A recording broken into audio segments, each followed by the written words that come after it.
Cadena 3 presenta 3x1-4 con Sergio Supo.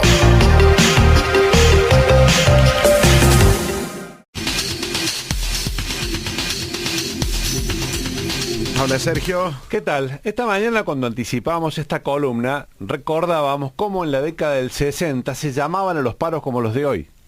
Y recordábamos que en la jerga gremial y política de la época, estamos hablando de la época del Cordobazo, se hablaba de paros materos, porque eran paros sin transporte, lo cual conducían a la inactividad prácticamente total de las grandes ciudades en especial.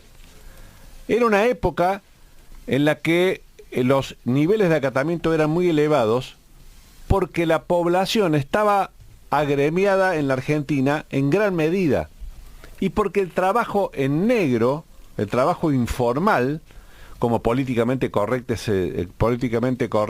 se llama el trabajo en negro, era reducido en la Argentina, era bajo. No es que nunca siempre hubo pleno trabajo en blanco en la Argentina, no es así, tampoco estoy pensando que los tiempos del pasado fueron necesariamente mejores.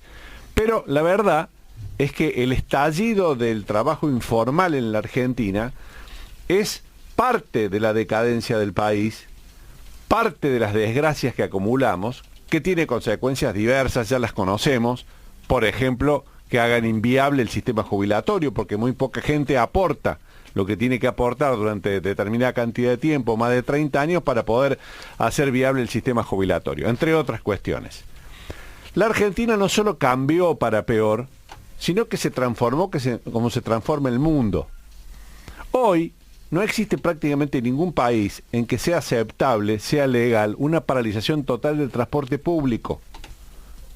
En cualquier lugar del mundo siempre es obligatorio que los gremios dejen por lo menos un servicio básico.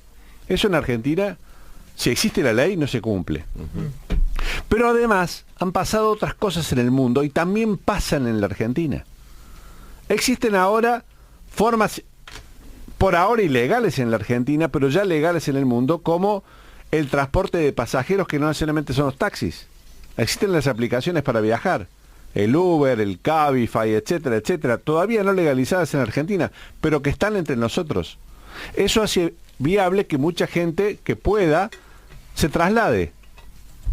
De hecho, hoy el Club Belgrano ha convocado a sus hinchas a que lleven unos a otros para poder llenar la cancha en el partido tan importante que tienen esta noche. San Lorenzo puso $15.000 para sacar 80 colectivos y llevar a los hinchas. Y seguramente esta noche va a haber mucha gente en la cancha de Belgrano. Estoy citando simplemente una anécdota. Ocurre otra cosa. El trabajo en la casa. Claro. Sí. Lo vimos en la pandemia. Hay muchos trabajos que ya no son necesariamente presenciales. Mucha gente que ya no va más a trabajar a un lugar. Y esa gente sigue trabajando. Esta mañana, una vez más, como cada vez que hay un paro, los oyentes de Cadena 3 de la zona productiva de la Argentina nos recordaban: el campo no para. O sea, ¿realmente este sería el impacto si tuviéramos transporte? Si tuviéramos transporte, tendríamos una realidad más concreta de la escasa representación que durante tanto tiempo ha ido perdiendo la CGT. Y también en términos político-gremiales, nos cansamos, a través de Orlando Morales en Buenos Aires, de nuestros móviles en Córdoba y en todas las grandes ciudades de la Argentina, de cronicar manifestaciones de los grupos piqueteros, que es gente en general llevada por grupos que no son gremios, son asociaciones que tienen un enlace con el poder político para recaudar planes sociales. Gente que no tiene representación sindical. Los que hoy fueron convocados a parar y todo el resto que fue arrastrado a paralizarse de una u otra manera, han modificado esa geografía. Estoy diciendo esto simplemente para hacer notar que cuando uno habla de un paro general, no puede entenderlo como lo leíamos o se leía hace 50 o 60 años atrás. Las cosas han cambiado, para mejor en un caso, para peor en otras.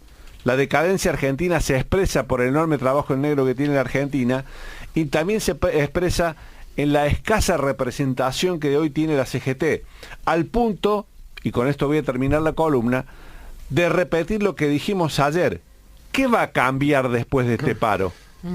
Y respondíamos con una sola palabra. Nada. No va a cambiar nada. Es muy, muy elocuente, una columna como siempre muy, muy aguda, pero el hecho de que si hubiera colectivo nos daríamos realmente cuenta de cómo es la historia. O sea, y aún no te pueden mostrar la historia, la podemos interpretar. Y aún sin colectivos, Guillermo, la actividad laboral hoy en la Argentina, no voy a decir que es normal, porque obviamente es imposible que sea normal sin transporte público en las ciudades grandes, esto es obvio, pero hay mucha más actividad de lo que sugiere mirar la calle y verla desierta. Cadena 3 presentó 3x1 4 con Sergio Supo.